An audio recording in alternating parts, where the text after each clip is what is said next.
ইমানের কোনো দুর্বলতা নাই গো, ইমানের কোনো দুর্বলতা তো নাই। যেই মাত্র বলছে এখানে শূকরের মাংস, এখানে মদ, শরীরে কোনো শক্তি নাই, কিন্তু উনি ওই অবস্থায় বলল, এই লাল চামড়া কুত্তাগুলি শোন, মরে গেলেও কোনোদিন এই খাবারের দিকে আমি চোখ তুলেও তাকাবো না। এগুলা কি নিবি না লাথি মেরে ভালাই দিব? সুবহানাল্লাহ বাড়ি দিয়ে ডাক্তার আশ্চর্য হয়ে গেল। যেই লোকটা বিছানায় শুয়েছিল, খুব কষ্ট করে তারে বসাইছে, শরীরে কিছুই নাই, পেট আর পিঠ গিয়ে এক জায়গায় লেগে গেছে, শরীরের মধ্যে কোনো শক্তি নাই, কিন্তু এই পাওয়ারটা কোথায় পাইলো যে লাথি দা ভালাই দিল? এটারে হয় ইমানের পাওয়ার। বলো এটা কি পাওয়ার? ইমানের পাওয়ার, ইমানের পাওয়ার। সাহাবায়ে কেরামদের মধ্যে সবচেয়ে বড় অস্ত্র ছিল তাদের ইমানের পাওয়ার ছিল। কথা হয়, ইমানের পাওয়ার দিয়ে যুদ্ধ করছে রে, অস্ত্রের বলে যুদ্ধ করে নাই। আবু জাহিল্লা তো ছিল সবচেয়ে বড় নেতা, ঠিক না? 1000 বাহিনী লইয়া যে গেছিল, এটার সেনাপতি ছিল আবু জাহিল্লা। অহংকার ছিল বেশি, তাকব্বুরি ছিল বেশি, পাওয়ার ছিল বেশি, যে আমার সৈন্য আছে। আল্লাহ হয় তুই পাওয়ার লইয়া গেছ, অহংকার লইয়া গেছস। তাই আবু জাহেলের জীবনী পড়া দেখবেন, তারে যে হত্যা করছে কোনো বালেক ছেলে না, নাবালক 2টা বাচ্চা তারে কুবা শামসুর মতো কুবাইছে, দিরাগারায় কুবাইছে। কত বছরের বাচ্চা জানেন? 11 আর 12 বছর, মাআজ আর মুআজ। অথচ বড় বড় সাহাবীদের তরবারি দিয়া আল্লাহ তারে ধ্বংস করে নাই। এমন 2 সাহাবীরে দিয়া তারে সাইজ করছে যারা বালেগী হয় নাই। কেন জানেননি? কারণ সে অহংকার নিয়ে ঢুকছিল, তাকব্বরি দেখাইছে। আমার সৈন্যবাহিনী 1000, মুহাম্মদের মাত্র 300, এরা গরিব, এদের কাপড় নাই, এদের অস্ত্র নাই। আমার কত অস্ত্র, কত বাহিনী, কিন্তু আল্লাহ আবু জাহিল্লারে নাবালক 2টা বাচ্চা দিয়া সাইজ করছে জনমের মতো। এমন সাইজ করা করলো, আবু জাহেল যে তরবারিটা লইয়া আরেকটা আঘাত করবে এমন সুযোগও নাই। আল্লাহ জায়গা সাইজ করছে, যেন অহংকার আর তাকব্বুরি আল্লাহ পছন্দ করে না। কথা বল না, মানে এগুলো পছন্দ করে না। সাহাবায়ে কেরামদের ভিতরে অহংকার ছিল না, কিন্তু পাওয়ার ছিল। এটা ইমানের পাওয়ার, নিজের কোনো পাওয়ার দেখায় না। বদর ইতিহাস তো আমরা পড়ছি, ভালো করে পড়ছি, দেখছি 313 জন সাহাবী আপনারা শুনছেন। কসম খোদার আমরা যতটুকু বললাম দেখলাম যে 313টা তরবারি ছিল না। ওই কথা বুঝিনি আমার? 313 জন সাহাবী তো আপনারা শুনছেন যুদ্ধে অংশগ্রহণ করছে, কিন্তু জানেননি 313টা তরবারি ছিলই না। কোন সাহাবীদের হাতে ছিল খেজুরের ডাল, কোন সাহাবীদের হাতে ডালও নাই। 1000 অস্ত্র বাহিনীর সঙ্গে কেমনে রে আল্লাহ বিজয় দিল? শুধুমাত্র ইমানই পাওয়া। রোমের বাদশা, ওই ডাক্তার রোমের বাদশার কাছে গিয়া কয়, বাদশা কার কাছে পাঠাইলেন? 1 সপ্তাহ ধরে তার খাবার নাই, ফেনো পানি নাই, লোকটা মাটির সঙ্গে মিশে গেছে। তারে কোন রকম বসাইলাম, উঠাইলাম, কিন্তু আশ্চর্যের ব্যাপার, আমি যখন তারে বললাম এটাতে শূকরের মাংস, এখানে মদ, এই লোকটার যে কোথার থেকে শক্তি আসলো, আশ্চর্য হয়ে গেলাম। এমন ভাবে রাগান্বিত হয়েছে, কইছেন লাথি মাইরা খাবার ফালাইয়া দিব। বাদশা কয় তাই নাকি? বলে হ, সর্বনাশ, এর ধরে লইয়া। বাদশা আবার মুসলমানের এই বাহিনীটাকে আবার সামনে নিয়ে আসছে। 2 জন লোকের কাঁধে বর করে আব্দুল্লাহ বিন হুযাফারে নিয়ে আসছে। 2 জন লোকের কাঁধে বর করে, উনি আটতে পারেন। যখন 1 সপ্তাহ না খাইলাম না, আটতে পারবে? ও দুপুর খাওয়ান দিলে তুই মেজাজ গরম হয়ে যাবে, প্লেট মেটো গেলে বাইরে ভেঙে গেল। কথা ঠিক নেই? আমরা মাঝে মধ্যে আওয়াজ শুনি আশেপাশের থেকে, ঠাস টুস বাড়ি, এবং কিতা বড় কিছু শুরু হয়েছে, খাওয়ান দিতে দেরি করছে, প্লেট মেট বাইরে ভেঙে গেল। দুপুরের খানা যদি একটু দেরি হয়, মেজাজ কেমন কেটকিটা। আর রোজার সময়, ইফতারির সময়টার দিকে একটার মেজাজ কাটে, ঠিক নেই? কারণ সারাদিন উপাস, মেজাজ খুব কড়া। আর 1 সপ্তাহ ধরে পানিও নাই, খাবারও নাই। এদিকে আর ওইটা দাঁড়াইতে পারবো? দাঁড়াইতে পারে না। 2 জন মানুষের কাঁধে বর করে বাদশার সামনে দাঁড় করেছে। বাদশা কয়, মিয়া পেটও খাবার নাই, আবার তেজও তো কমছে না। খাবার দিলাম, খাইতা তোমরা না আছে, জান বাঁচানি ফরজ। কত তো রেডি? আল্লাহ না কইছে জান বাঁচানি ফরজ, তেলিটা খাইয়া লইতা।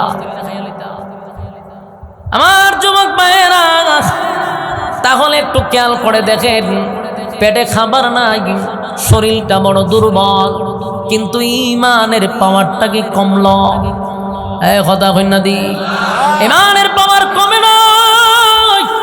ইমানের বড় পাওয়ার, ইমানের পাওয়ার কমে নাই। বাদশা কয়, মিয়া পেটে খাবার নাই, শরীরে শক্তি নাই, কিন্তু পাওয়ার তো তোমার কমছে না। পাওয়ার কমলো না কা? কি ব্যাপার, তুমি কি আমার প্রস্তাবে রাজি? ওই বাদশা আবার আনছো। আমি যে আগে প্রস্তাব দিছিলাম, প্রস্তাবে যদি রাজি হও, এখনো সুযোগ আছে, এখনো সুযোগ আছে। আমার প্রস্তাবে রাজি হইলে তোমার সাথী সঙ্গী সবাইরে আমি ছেড়ে দিব, তোমারে আমি সুস্থ করে তুলব, রাজত্বের অর্ধেক দিব, আমার মেয়ের বিবাহ দিব। এখনো কি তুমি আমার প্রস্তাবে রাজি হইবা? বাদশা মনে করছে পেটে খাবার নাই, প্রচন্ড টর্চারিং শুরু হয়েছে। কিন্তু আব্দুল্লাহ বিন উযাবা বলেন, এ রোমের কুত্তা, তুই যদি আমারে এর চেয়ে কঠিনতম শাস্তি দেস, মৃত্যুদণ্ড দেস, তারপরও 1 সেকেন্ডের জন্য তোর প্রস্তাব আমি কেন আমার কোনো সাহাবীরা মানবে না? আমরা ঈমান আনছি, ঈমানের জন্য আমরা জীবন দিব রে, ঈমানের জন্য জীবন দিব, কিন্তু আমরা ঈমান দিব না। সুবহানাল্লাহ কি পারে? ঈমানের জন্য জীবন দিব, কিন্তু ঈমান দিব না, ঈমান দিব না, ঈমান দিব না। বাদশার মেজাজ গেছে আরো গরম হয়ে। বাদশাহ তার বাহিনীদেরকে বলল, বিশাল একটা ডেস্কিয়া তৈল গরম কর, তেল ডাল। আপনারা যেভাবে মাছ বাজি করার জন্য এটা কিতা করেন, খড়াই করেননি, খড়াইয়ের মধ্যে তেল গরম করেন, বেশি গরম হওয়ার পরে মাছটা ছাড়ে। ঠিক ওই জালেম বাদশাহ বিশাল ডেকচির মধ্যে তেল গরম করা শুরু করছে। এত গরম করছে যে একটা মানুষ ছেড়ে দিলে 1 মিনিটই বাজি হয়ে যাবে। বাদশার সামনে তেল গরম।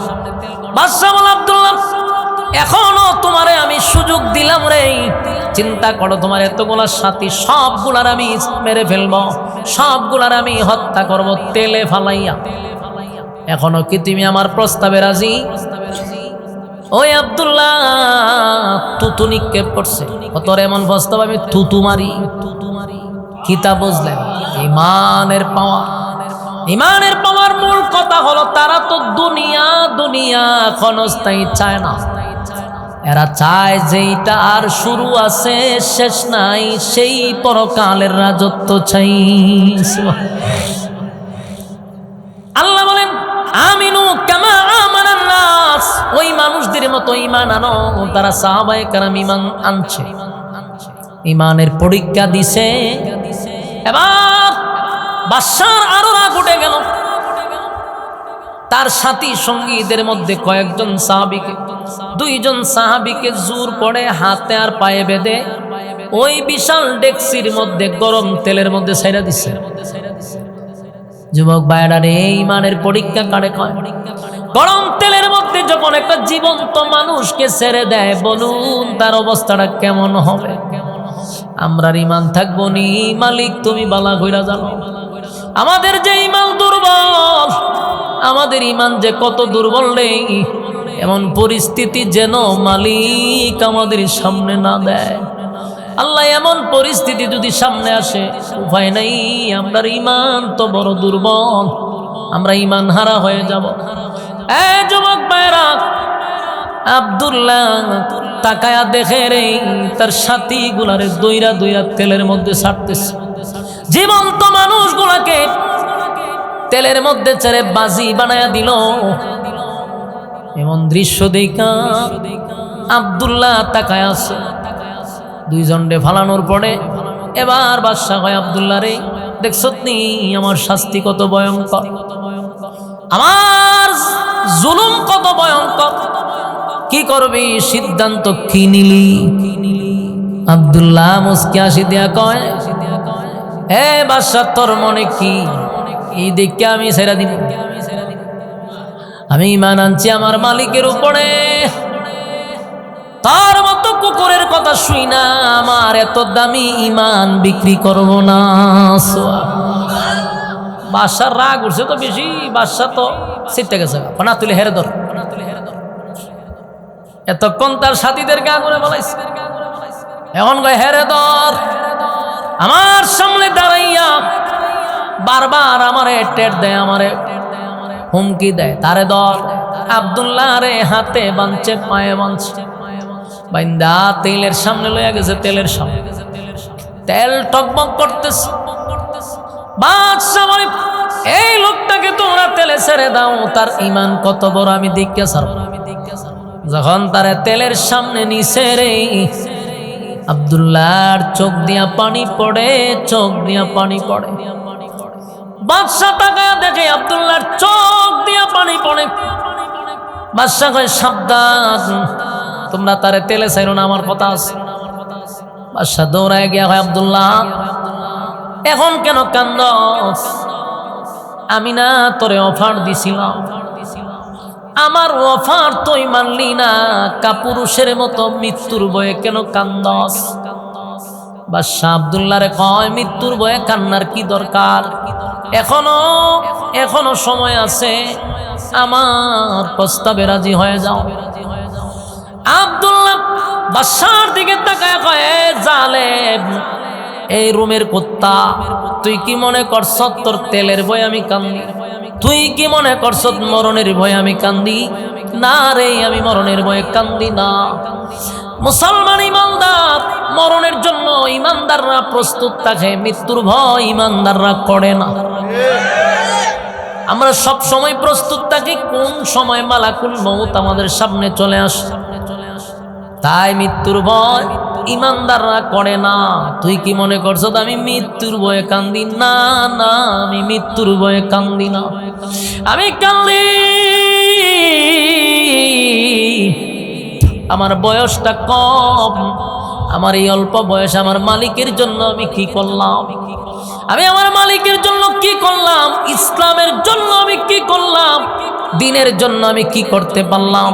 আমি তেলের সামনে দাঁড়ায় ভাবতেছিলাম, আল্লাহ আমারে যদি তেলে ফালাইয়া দিত, আমি মৃত্যুবরণ করতাম, আবার আপনি আমারে জীবিত করতেন, আবার তেলে পড়তাম, আবার জীবিত করতেন, আবার আপনার জন্য জীবন দিতাম। 100 বার যদি আপনি আমারে জীবন দিতেন, 100 বার যদি আপনার জন্য আমি জীবন দিতে পারতাম, যে মাত্র একবার আমার জীবনটা দিলাম ইসলামের জন্য, বারবার দেওয়ার সুযোগ নাই, সেই ব্যথায় আমি কান্দি। একটা জবান বন্ধ রাখবেন না, জোরে করেন আল্লাহু আকবার, আরো জোরে করেন আল্লাহু আকবার। এই ইমানের আওয়াজ দিয়ে বলেন আল্লাহু আকবার। ইমানের কত পাওয়ার গো, ইমানের কত পাওয়ার, ইমানের কত পাওয়ার, ইমানের কত পাওয়ার। একবার শাহাদাত বরণ করবে এই জন্য কান্দে, 100 বার শাহাদাতের তামান্নায় চোখ দিয়া পানি ছাড়ে। আল্লাহ আপনি 100 বার জীবন দেন, 100 বার আপনার জন্য আমি জীবন দিয়া দেই, এই কারণে কান্দি।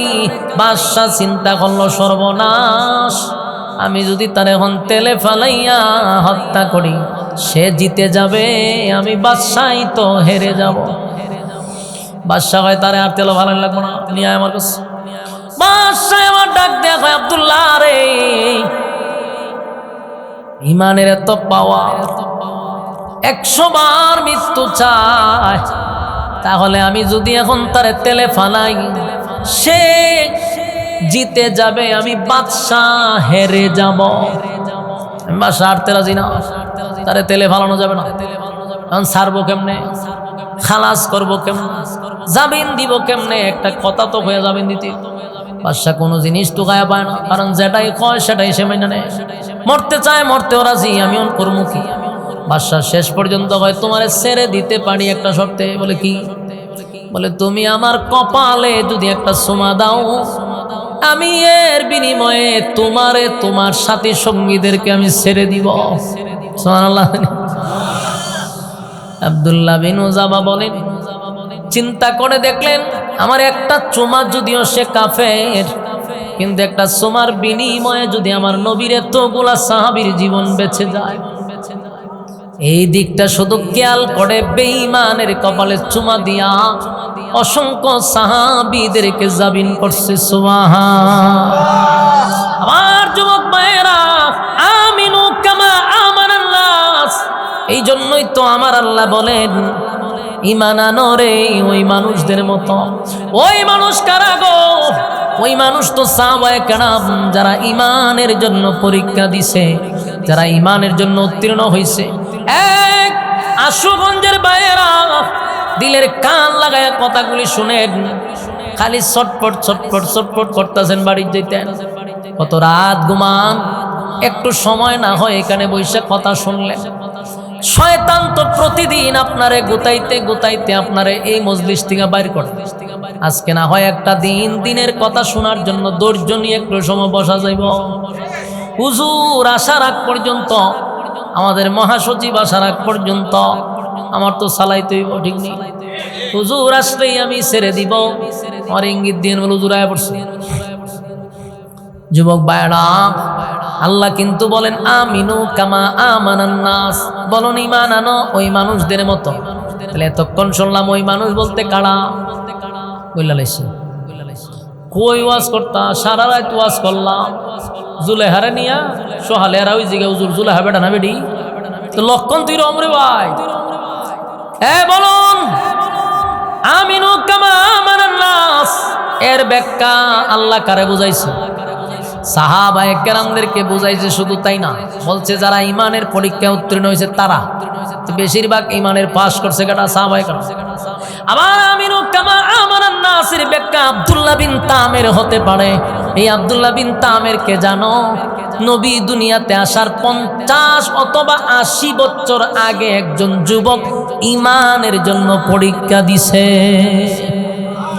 এই জন্য আমিনু কামা আমানান নাস আব্দুল্লাহ বিন তামের হতে পারে, সেও ঈমানের পরীক্ষা দিছে। কথা কি বুঝতেছেন? ঈমানের পরীক্ষা দিছে কেমনে? একজন জালেম বাদশা ছিল, এটাও জালেম বাদশা। জালেম বাদশা নিজেরে খোদা দাবি করত, নিজেরে খোদা দাবি করত। তার রাজ্যে সবাই তারে রব মানত। নাউজুবিল্লাহ। শুধুমাত্র এই ছেলেটা বাদশারে খোদা মানে না, বাদশারে রব মানে না। এই জন্য বাদশা ক্ষিপ্ত হইয়া যুবকটারে গ্রেফতার করছে। যুবকরে রিমান্ডে মারতে মারতে কয়, বল তোরে সেই আসল রবের পরিচয় কে দিছে? মাইরের কারণে যুবক বলল, অমুক জায়গায় এক পাদ্রী আমার একত্ববাদী খোদার সন্ধান দিছে। পাদ্রীরও গ্রেফতার করছে। বল আর কারে কালেমা পড়াইলি? আপনার রাজ সবার মন্ত্রীও আমরা লাইনের। সুবহানাল্লাহ। আপনি যে রাষ্ট্র চালান, আপনি হইলেন প্রধানমন্ত্রী, আপনি হইলেন প্রেসিডেন্ট। আপনার বাসাতে তাই মন্ত্রী সেও আপনার খোদা মানে না। বাদশাহ হয় আমার মাথাটাতে একটা জুতা দা বাড়ি মার। আমি যে রাজ্য চালাই, মন্ত্রী যদি আমার খোদা না মানে তাহলে তো আমার খবালো জুতার বাড়ি। ধর মন্ত্রীরে গ্রেপ্তার করছে। মন্ত্রীরে পাশে বসায়, এখন মন্ত্রী রে তুই না আগে চোখে দেখতি না, হন্দি আমার পয়সা রইছ। আমি চোখে দেখি। কেমনে দেখছ? আমার রব বালা করছে। সুবহানাল্লাহ। এই মন্ত্রী, তুই না চোখে দেখতি না? বলে আমার রব আমার চোখ ভালো করে দিছে। সেদিন থেকে আমার রবের উপরে ঈমান আনছি। তুই যে খোদা না, তুই যে মাথা বাতলা বাট পাড়ায় বালা করে বুঝছি। তুই খোদা না, খোদা হওয়ার কোনো অ্যাঙ্গেলে তোরে খোদা মানা যায় না। যিনি রব উনি চিরঞ্জীব, দূরে হয় না। যিনি রব তার কি মরণ আছে? যিনি রব তার মরণ নাই। তিনি কারো কাছ থেকে জন্ম নেয় না, তিনি কাউরে জন্ম দেয় না। কথা ঠিক? এই বাদশা, তুই তো জন্ম নিছ, তুই আবার জন্ম দিছ, তোর মরণও আছে। তুই খাস, তুই ঘুমাস, এত ঘুমাস, এত খাওয়ন খাস, এত কিছু করস। তুই কেমনে খোদা হইস? কোন অ্যাঙ্গেল থেকে তুই খোদা হস? বাসাবাই দেখছ নি কেমন খারাপ লাগে? আমার বেতন নিয়ে চলস, আমার রাজ্যে থাকস, আমারই খোদা মানুষ না? বলে না, তোরে কোনো অ্যাঙ্গেলেই খোদা মানা যায় না। যিনি রব তিনি বলছেন উনি জন্ম দেয় না, জন্ম নেয় না। সুবহানাল্লাহ। লাম ইয়ালিদ ওয়া লাম ইউলাদ আমি আল্লাহ কাউরে জন্ম দেই না, কারো কাছ থেকে জন্ম নেই না। কথা হয় না? এই আল্লাহ কি কারো কাছ থেকে জন্ম নেয়? আল্লাহ কি কাউরে জন্ম দেয়? কথা হয় না দি সব জায়গায় চুপ থেকে না ইমান যাইব। বলেন আল্লাহ জন্ম নেয়, জন্ম দেয়। বলেন ইয়াকুল্লাহু কুফুয়ান আহাদ। আল্লাহ বলেন আমার সমকক্ষ সমতুল্য কেউ নাই, কেউ নাই, কেউ নাই। সুবহানাল্লাহ। আল্লাহ বলেন লা তাখুযুহু সিনাতুন ওয়ালা নাওম। আল্লাহ বলেন আমার ঘুম নাই, আমার তন্দ্রাও নাই। সুবহানাল্লাহ। জানি আমার ঘুমও নাই, আমার তন্দ্রাও নাই। কথা কইন না না আমার জানাইতেইব না, এলে তো মানুষ এই লড়াচড়া করিন না। লড়াচড়া করলে কে আর ওয়াজ করতে মন চায়? হুজুর যদি না আসে আমারও তো জানাইতে হয়, বলে হুজুরে লাগাই দিছি চলতে থাকো, কেমনটা তো না না আসলো আমারে জানা। হ্যাঁ বস আসছে, হুজুর আসছে, হ্যাঁ হুজুর আইছে, বল লড়ে কা বল বল হুজুর আইছে। কথাগুলি দিলের কান লাগায় শোনেন। আমাদের হেফাজতের মহাসচিব হাজার আলেমদের উস্তাদ চলে আসছে। হুজুর আসতে দেরি, আমার ছাড়তে দেরি নাই। বসুন, কথাগুলি শেষ করতে দেন, মনোযোগ দিয়া শুনেন। বলুন আল্লাহর ঘুম আছে? আল্লাহর ঘুম নাই, মালিকের তন্দ্রা নাই। ওই বাদশার মন্ত্রী বলে তোর ঘুম আছে, তোর খাওয়ান আছে, তুই জন্ম দেশ জন্ম নেস, সুতরাং তোরে খোদা মানা যাবে না। বাদশাহ জালেম বাদশাহ এমন ভাবে নির্যাতন করছে, করাত দিয়া মন্ত্রীর 2 ভাগ করে লইছে। নাউজুবিল্লাহ। কিন্তু মন্ত্রী ইমান দেয় না, ফাদ্রিরেও করাত দিয়া 2 ভাগ করছে, ইমান দেয় নাই রে। আর আব্দুল্লাহ বিন তামের রে মারার জন্য এই পাদ্রী কেন কালেমা পড়াইল, তাই আব্দুল্লাহ বিন তামের র মারতে চায়। আল্লাহ হয় জালেম গুলা এত জালেম ছিল, এই জন্য আল্লাহ 4টা কসম করছে। ওয়াসসামা ইযাতিল বুরুজ ওয়াল ইয়াউমিল মাউউদ ওয়া শাহিদিন ওয়া মাশহুদ কুতিলা আসহাবুল উখদুদ। আল্লাহ বলেন 4 কসম করে বলছি, পৃথিবীর সব জালেমদের উপরে আমি আল্লাহর অভিশাপ। বলুন কার উপরে অভিশাপ? পৃথিবীর সব জালেমদের প্রতি আমি আল্লাহর অভিশাপ, অভিশাপ, অভিশাপ।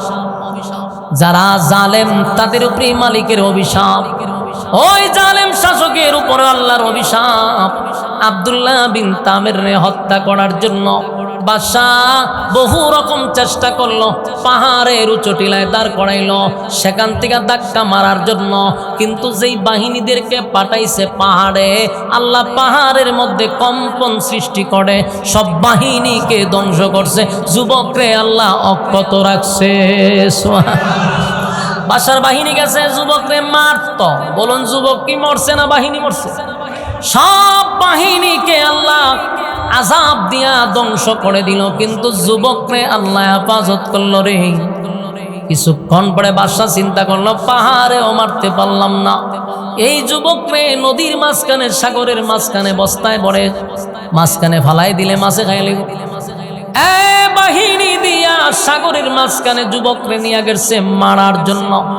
কিন্তু আল্লাহর কাছে যুবক দোয়া করছে, সাগরের মাঝখানে এমন ভূমিকম্প, এমন ভূমিকম্প, এমন ভূমিকম্প শুরু হইল, সমস্ত বাহিনী সাগরের মাঝখানে মারা গেল, কিন্তু যুবক মরে নাই। বাদশার সামনে দাঁড়ায়া যুবক কয়, বাদশা রে, পাহাড়ের বাহিনী শেষ, সাগরের বাহিনী শেষ, এখন বল আমারে কেমনে মারবি? সুবহান। বাদশা পাগল পাগল পাগল হয়ে গেল। এত পাগল হইল, আমার সব বাহিনীর খাম শেষ, পাহাড়ে পাঠাই, পাহাড়ের বাহিনী শেষ, আমি পাঠাই সাগরে, সাগরের বাহিনীও শেষ, যেখানেই পাঠাই রে সেখানেই বাহিনী মরে, কিন্তু যুবক তো মরে না। আপনার আর কি আমার ওয়াজে মন আছে? লক্ষণ খুব খারাপ। হ্যাঁ হুজুর আইবার আগে আপনারা যে লড়াচড়া শুরু করছে, এটা কিন্তু খুব খারাপ জিনিস। আমি কি ওয়াজ ছেড়ে দিছি না ওয়াজ চলতেছে? তা আপনারা দি ওয়াজ ছেড়ে দিছি এমন একটা বাপ বুঝাইছেন আমার। হ্যাঁ, আপনারা ওয়াদা করছিলেন না, ও আপনারা লক্ষণ খুব খারাপ। হ্যাঁ বসেন, হুজুররে আমরা দাওয়াত দিয়া ভাই না, আর বাড়ির কাছে পাইছেন তো, এই কারণে আপনাদের আচরণ এরকম। বল কথা কই না, বই ওয়াজ কি শেষ হয়েছে?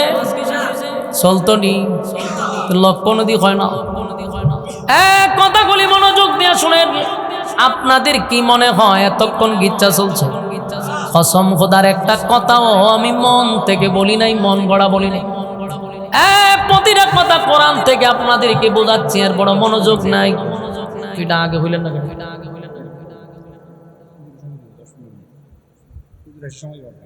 কইতিব না, আপনারা গাড়ি সব মনে হচ্ছে হুজুর আইছে। হ্যাঁ, এটা কইতিব না, কখন 10-15 মিনিট। বন ওয়াজ চলতো নি, ছেড়ে দিতাম। বন হুজুর আইতেছে। والسماء ذات البروج واليوم الموعود وشاهد ومشهود। চারটা কসম। والسماء ذات البروج, অসংখ্য তারকা বিশিষ্ট আকাশের কসম। واليوم الموعود, পরকালের কসম, যেখানে বিচার হবে। ওয়াশাহিদিন ওয়া মাশহুদ, ইয়াউমুল জুমআ, ইয়াউমুল আরাফা। দুইটা কসম, শেষ আয়াতে দুই কসম, এর আগে দুই কসম, মূল চারটা কসম। চার কসম করে আল্লাহ বলেন কুতিলা আসহাবুল উখদুদ। আল্লাহ বলেন আকাশের কসম, নক্ষত্রের কসম, কিয়ামত দিবসের কসম। আল্লাহ বলেন ইয়াউমুল জুমআ, যেই দিনটা ঘুরে ঘুরে তোমাদের সামনে আসে সেই দিনের কসম।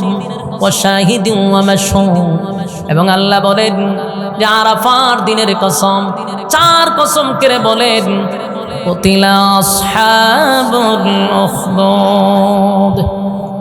আলহামদুলিল্লাহ কোন, আর জোরে কোন আলহামদুলিল্লাহ। আপনাদের কাঙ্ক্ষিত মেহমান, আজকের মাহফিলের মধ্যমণি, হাজার হাজার আলেমদের উস্তাদ, আমাদের ব্রাহ্মণবাড়িয়ার কৃতি সন্তান, হেফাজতের সম্মানিত মহাসচিব আমাদের মধ্যে চলে আসছে ইনশাআল্লাহ। হুজুরের দোয়ার শরীক হয়েই আমরা যাব ইনশাআল্লাহ। হ্যাঁ বন্যা কাতারি বস।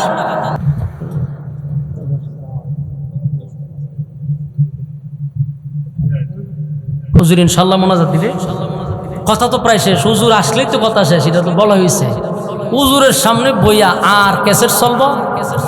আমি তো অত্যান চালাইছি, যেই বনে কোনো বাঘ না থাকে, হরিণের রাজত্ব। এখন হুজুর আইছে, এখানে কথা বলার কোনো শক্তি আমার নাই। এরপর হুজুরে বলছেন কথাটা শেষ করার জন্য। আমি যেটা বুঝাইতে চাচ্ছিলাম এটা হলো যে জালেমদের ব্যাপারে আল্লাহ কসম কটা করছে? চারটা। বলুন জোরে, এখন কটা? একটা। প্রথম আল্লাহ বলছেন আসমানের কসম, যে আসমানের তারকা আছে, তারকা বিশিষ্ট আসমানের কসম। এরপর আল্লাহ বলেন এরপরে বলেন কিয়ামত দিবসের কসম। ওয়াস-সামাই যাতিল বুরুজ, আকাশের কসম। ওয়াল ইয়াউমিল মাউউদ, আল্লাহ কয় পরকালের কসম, যেদিন বিচার হবে। ওয়া শাহিদি ওয়া মাশহুদ, এখানে দুই কসম, মূল হলো চারটা।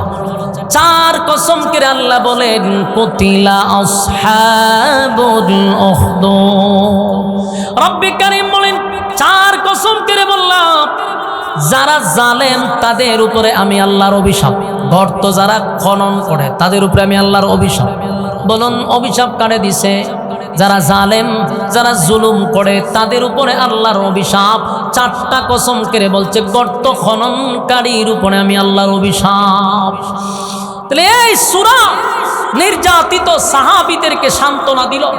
যেই ঘটনা ঘটছে নবী আসার বহু আগে, সেই ঘটনা সাহাবীদেরকে শুনাইয়া, নির্যাতিত মুসলমানদেরকে শুনাইয়া সান্ত্বনা দিছে। ইমানি জজবা আরো বেড়ে গেছে, ঠিক কিনা? আজকের আলোচ্য বিষয় আমরা আলোচনা করছি ইমান নিয়ে। সুতরাং ইমান যখন আমরা নিজেরা ইমানদার দাবি করব, তাহলে বুঝে নিতে হবে আমাদের উপরে পরীক্ষা আসবে। কথা এখন ঠিক নেই? পরীক্ষা আসবে। পরীক্ষায় যারা উত্তীর্ণ হবে, আল্লাহ বলেন কানাত লাহুম জান্নাতুল ফিরদাউসি নুজুলা, আমি ইন্নাল্লাযীনা আমানু ওয়া আমিলুস সালিহাত, আল্লাহ বলেন যারা ঈমান আনছেন নেক আমল করছে, কানাত লাহুম জান্নাতুল ফিরদাউসি নুজুলা, আল্লাহ বলেন আমি জান্নাতুল ফিরদাউসের মেহমান বানাবো। বলুন কয় গুণে গুণান্বিত হইলে? 2 গুণে, ঈমান নেক আমল, ঈমান নেক আমল, এই 2টা গুণ যার ভিতরে থাকবে ফেরদাউসের মেহমান হবে। আল্লাহ বলনেওয়ালাকে শুননেওয়ালাকে কথাগুলির উপরে আমল করার তৌফিক দান করুক, আমিন।